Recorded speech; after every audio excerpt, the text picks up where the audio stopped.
প্রিয় দর্শক আসসালামু আলাইকুম। জামাতে ক্ষমতা আসার সম্ভাবনা দেখছে বিশ্ব মিডিয়া। যে শিরোনাম করা হয়েছে ৩ টি মিডিয়াতে, আগামী নির্বাচনে জামাতে ইসলামের অতীতে যেকোনো সময়ের চেয়ে ভালো ফল করবে ওয়াশিংটন পোস্ট। রাষ্ট্রীয় ক্ষমতায় যাওয়ার বাস্তব সম্ভাবনার মুখে দাঁড়িয়ে আছে জামাত ইসলাম। আল জাজিরা অন্তর্ভুক্তিমূলক অবস্থানে ভর করে ইতিহাসে সেরা নির্বাচনী ফল আশা করছে জামাতে ইসলামের সমর্থকরা। রয়টার্স বাংলাদেশের রাজনীতিতে আসন্ন সাধারণ নির্বাচনকে ঘিরে বড় ধরনের পরিবর্তনের আভাস মিলছে। প্রথমবারের মতো কোনো নির্বাচনী জোটের প্রধান শক্তি হিসেবে রাষ্ট্রীয় ক্ষমতা যাওয়ার সম্ভাবনার মুখে দাঁড়িয়ে আছে দেশের সবচেয়ে বড় ইসলামী দল জামাতে ইসলাম। রয়টার্স বলছে ১০ দলীয় নির্বাচনী জোটের ফলে অন্তর্ভুক্তিমূলক অবস্থানে ভর করে ইতিহাসের সেরা নির্বাচনী ফল আশা করছে জামাত সমর্থকরা। আগামী ১২ই ফেব্রুয়ারি অনুষ্ঠিতব্য জাতীয় নির্বাচনকে কেন্দ্র করে দলটি তাদের ইতিহাসে সবচেয়ে বড় রাজনৈতিক সুযোগের সামনে অবস্থান করছে বলে জানিয়েছে আন্তর্জাতিক গণমাধ্যম Al Jazeera, Washington Post, BBC, Reuters. ২০২৪ সালে ৫ই আগস্টের পর থেকে দলটির দৃশ্যমান কার্যক্রম বেড়েছে বহুগুণ। দেশীয় ও আন্তর্জাতিকভাবে অঙ্গনে সমানভাবে সক্রিয় দলটি। বিভিন্ন দেশের আমন্ত্রণে বিদেশ সফর করেছে দলটির নেতারা। বাংলাদেশে থাকা বিভিন্ন দেশের কূটনৈতিকরাও যোগাযোগ বাড়িয়েছে জামাতের সঙ্গে। গত বছরে ৪ সেপ্টেম্বরে চলতি বছরে জানুয়ারি পর্যন্ত প্রায় ২৫টি দেশ ও ৩টি সংস্থার রাষ্ট্রদূত, প্রতিনিধি ও কূটনৈতিকরা জামাতে ইসলামের সঙ্গে সাক্ষাৎ ও বৈঠক করেন। ২০২৪ সালে ৫ই আগস্ট আওয়ামী লীগ সরকারের পতনের পর এখন পর্যন্ত অন্তত ৫০ দেশের রাষ্ট্রদূত, প্রতিনিধি ও কূটনৈতিকদের সঙ্গে বৈঠক করেন জামাতের নেতারা। এদিকে সাংগঠনিক শক্তির দিক থেকেও জামাত এখন সুসংগঠিত অবস্থানে রয়েছে। তাদের ছাত্র সংগঠন ইসলামী ছাত্র শিবির সাম্প্রতিক সময়ে বিভিন্ন বিশ্ববিদ্যালয় ছাত্র সংসদ নির্বাচনে উল্লেখযোগ্য সাফল্য পেয়েছে। দলটির দাবি অনুযায়ী বর্তমানে প্রায় ২ কোটি সমর্থক এবং ২.৫ লাখ নিবন্ধিত সদস্য রয়েছে। আন্তর্জাতিক গণমাধ্যমের বিশ্লেষণে বলা যায়, আপাতত ফ্রন্ট রানার হিসেবে থাকা বিএনপির প্রধান প্রতিদ্বন্দ্বী হয়ে উঠেছে জামাত ইসলাম। জাতীয় নাগরিক পার্টি ও কয়েকটি ইসলামী দলের সমন্বয়ে গঠিত একটি নতুন নির্বাচনী জোটের মাধ্যমে দলটি নিজের শক্ত অবস্থান তৈরি করেছে। সাম্প্রতিক জনমত জরিপগুলো জামাতের উত্থান আরও স্পষ্ট করেছে। গত ডিসেম্বরে যুক্তরাষ্ট্রভিত্তিক ইন্টারন্যাশনাল রিপাবলিকান ইনস্টিটিউটের এক জরিপে বিএনপি জনসমর্থন ৩৩% এবং জামাতে ২৯% বলে উঠে আসে।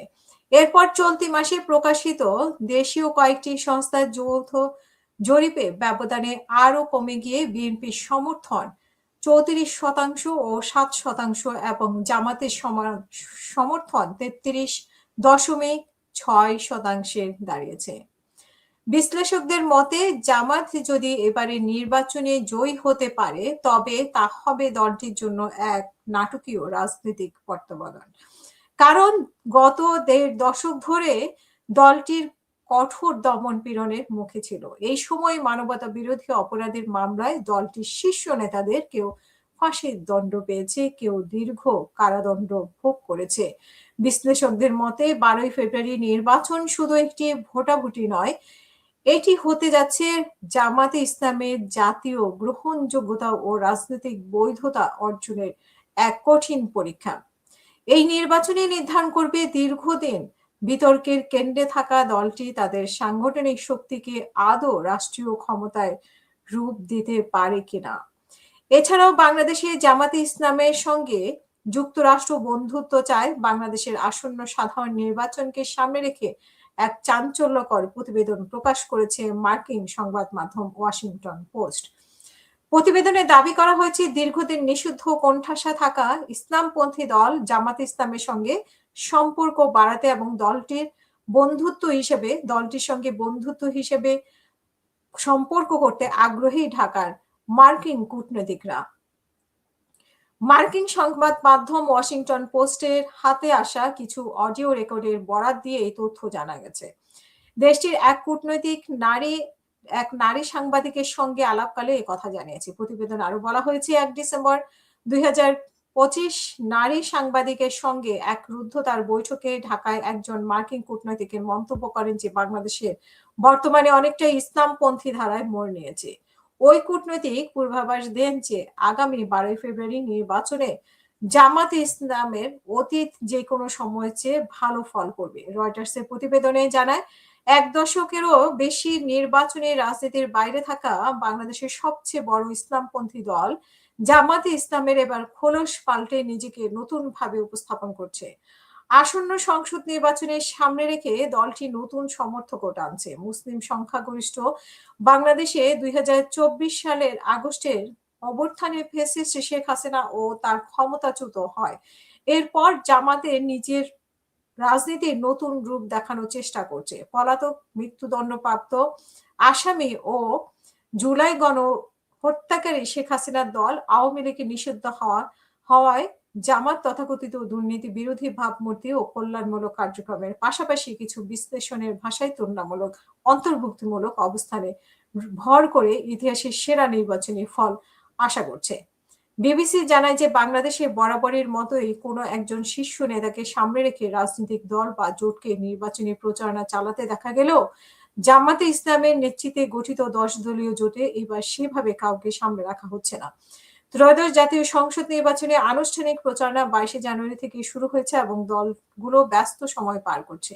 এই নির্বাচনে প্রার্থী প্রায় 2000, তবে মূল প্রতিদ্বন্দ্বিতা হবে দুটি বড় রাজনৈতিক দলের মধ্যে। একটি হচ্ছে বিএনপি এবং অন্যটির সঙ্গে সমঝোতা করে আছে এবং অন্য হচ্ছে জামাত ও তার সঙ্গে সমঝোতায় আছে অন্য দলগুলো। বিএনপি জোটের নেতৃত্বেও আছেন তারেক রহমান এবং বিপরীতে জামাত সহ 10 দলের যে জোট সেখানে এককভাবে কোনো নেতৃত্ব নেই, বরং জোটে চলছে যৌথ নেতৃত্ব। এছাড়া এই জোট নির্বাচনী জয়ী হলে প্রধানমন্ত্রী কে হবেন, বিরোধী দলে বসলে বিরোধী দলীয় নেতা হবেন সেটাও নির্ধারণ করা হয়নি। যুক্তরাষ্ট্রের ইন্টারন্যাশনাল রিপাবলিকান ইনস্টিটিউটে ডিসেম্বরের জরিপে জামাতের অন্যতম পছন্দের দল হিসেবে দেখানো হয়েছে। ওই জরিপে বলা হয় 12 ফেব্রুয়ারি নির্বাচনে জামাত বাংলাদেশ জাতীয়তাবাদী দলের মধ্যে হাড্ডাহাড্ডি লড়াই হতে পারে। রয়টার্সকে দেওয়া সাক্ষাৎকারে জামাতের আমির ডক্টর শফিকুর রহমান আমরা বলেন যে আমরা প্রতিক্রিয়াশীল নই, তবে কল্যাণমূলক রাজনীতি শুরু করেছি। তিনি দলের মেডিকেল ক্যাম্প, বন্যা ত্রাণ কার্যক্রম এবং গণ-অভ্যুত্থানে নিহতদের পরিবারের পাশে দাঁড়ানোর কথা উল্লেখ করেন। ঢাকায় ব্যস্ত বাজারে ভ্যান গাড়ি জাবের পানি বিক্রি করেছিলেন 40 বছর বয়সী মোহাম্মদ জালাল। তিনি রয়টার্সকে দেওয়া সাক্ষাৎকারে বলেন যে এইবার আমরা নতুন কিছু চাই, বরং আর নতুন বিকল্প হলো জামাত। তাদের ভাবমূর্তি পরিষ্কার, তারা দেশের জন্য কাজ করবে। রাজনৈতিক বিশ্লেষকদের মতে বিশ্লেষক ও নির্বাচনী গবেষণায় অধ্যাপক ডক্টর শাহাবুল হক জানান যে ফ্যাসিস্ট শেখ হাসিনা শাসনামলে নিপীড়িত ও ক্ষমতায় অপব্যবহারের বিরুদ্ধে মানুষের ক্ষোভ জামাতকে সুবিধা দিয়েছে। বিগত 15.5 বছর গুম, খুন, জুলুম, নির্যাতনের শিকার হয়েছে জামাত ছাত্র শিবিরের নেতা কর্মীরা। শাহজালাল বিজ্ঞান ও প্রযুক্তি বিশ্ববিদ্যালয় সিলেটের পলিটিক্যাল স্ট্র্যাটেজি বিভাগের অধ্যাপক ডক্টর মোহাম্মদ শাহাবুল হক জামাতে ইসলামের দেশের অন্যতম বৃহৎ ইসলামিক রাজনৈতিক দল। বিগত ফ্যাসিস্ট সরকারের আমলে দলটি ব্যাপক নির্যাতনের শিকার হয়েছেন।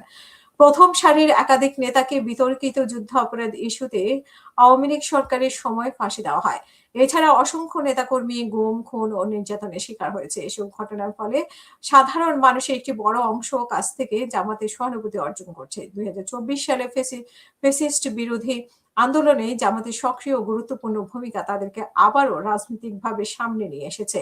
বর্তমান বাস্তবতায় আওয়ামী লীগ রাজনীতির মাঠে অনুপস্থিত এবং জাতীয় পার্টি অনেকটা নিষ্ক্রিয় থাকায় আসন্ন জাতীয় নির্বাচনে জামাতের একটি শক্তিশালী প্রতিদ্বন্দ্বী হিসেবে আবির্ভূত হয়েছে। এছাড়া বিভিন্ন জরিপে জামাতের জনপ্রিয়তা বৃদ্ধির ইঙ্গিত পাওয়া যাচ্ছে এবং আগামী নির্বাচনে বিএনপির সঙ্গে জামাতের তীব্র প্রতিদ্বন্দ্বিতা হতে পারে বলে এমন আভাসও মিলছে। একই সঙ্গে আন্তর্জাতিক গণমাধ্যমগুলোতেও জামাতকে ঘিরে আগ্রহ লক্ষণীয়ভাবে বৃদ্ধি পেয়েছে। গত মঙ্গলবার বিশ্বের প্রায় 40 দেশের রাষ্ট্রদূত ও প্রতিনিধিদের সামনে নতুন বাংলাদেশ গড়ার পলিসি সামিট নিয়ে জামাত ইসলামী, যা দেশের বিদেশে আলোচনায় কেন্দ্রবিন্দুতে পরিণত করেছে জামাতকে। এই বিষয়ে জামাতের মুখপাত্র এহসানুল মাহবুব জুবায়ের জানান যে, জামাত কখনো ধর্মের নামে সহিংসতা বা অসহিংসতা সমর্থন করেনি। গত বছরের শুরুতেই প্রার্থী বাছাই করে জামাত এবং ভোটারদের মধ্যে মনোভাব বুঝতে আন্তর্জাতিক সংস্থাতেও নিয়োগ দেওয়া হয় জামাত।